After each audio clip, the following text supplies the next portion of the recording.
မင်္ဂလာပါမိုကိုရီကက် channel မှာကြိုဆိုပါရစေဒီနေ့မှာထွေ story တကူတင်ဆက်သွားမှာဖြစ်ပါတယ်ကဲဆက်လိုက်ကြရအောင်ကျွန်တော်တို့ရဲ့ရုပ်ရှင်ဇာတ်လမ်းကအန်ဒီလို့ခေါ်တဲ့ကောင်းလေးငယ်တစ်ယောက်နဲ့စတင်ပါတယ်အန်ဒီဟာသူ့ရဲ့အခြားရုပ်တွေအားလုံးထက်ဦးဒီလို့ခေါ်တဲ့သူအကြိုက်ဆုံးရုပ်နဲ့ကစားရတာကိုပိုနှစ်သက်တာကိုတွေ့ရပါတယ်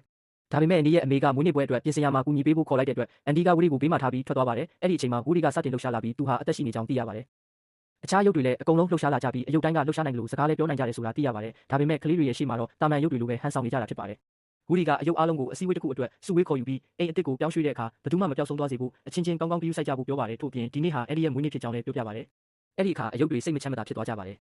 ဝီဒီကသူတို့ကိုစိတ်အေးအောင်စူးစမ်းပြီးအန်ဒီဟာဘလို့ပဲဖြစ်ဖြစ်သူတို့ကိုဆက်ချစ်နေမှာဖြစ်တယ်လို့ဆက်ကစားပေးနေမှာဖြစ်ကြောင်းပြောပါတယ်ဒါပေမဲ့အန်ဒီရဲ့တငယ်ချင်းတွေလက်ဆောင်များကြီးယူလာပြီးရောက်လာတာကိုမြင်လိုက်ရတဲ့အခါအယုတ်တွေပိုပြီးစိုးရိမ်လာကြပါတယ်ဝီဒီကအယုတ်စစ်သားတွေကိုလက်ဆောင်တွေထဲမှာဘာတွေပါတယ်လဲဆိုတာသွားစစ်ဆေးခိုင်းပါတယ်စစ်သားတွေက walkie talkie တစ်လုံးယူသွားပြီးဘယ်သူမှမမြင်နိုင်အောင်ပုံကွယ်နေကြပါတယ်သူတို့ကလက်ဆောင်တွေဖွင့်နေတဲ့အခြေအနေကိုစောင့်ကြည့်ပြီး walkie talkie ကတဆင့်ဝီဒီကိုသတင်းပို့ကြပါတယ်လက်ဆောင်တွေထဲမှာအယုတ်တရုတ်မှမပါကြောင်းသိရတဲ့အခါအယုတ်အားလုံးစိတ်သက်သာရသွားကြပါတယ်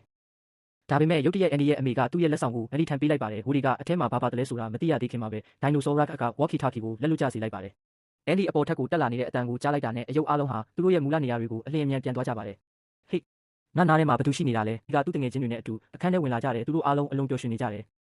အန်ဒီကဝီဒီကိုအိပ်ယာပေါ်ကနေပစ်ချလိုက်ပြီးအယုတ်အစ်စ်ကိုသူ့နေရာမှာတင်လိုက်တဲ့ထို့နောက်သူတို့အားလုံးအခန်းထဲကထွက်သွားကြတယ်ဒါပါလေမြင်လားသူကမင်းနေရာမှာထိုင်နေပြီးဝီဒီ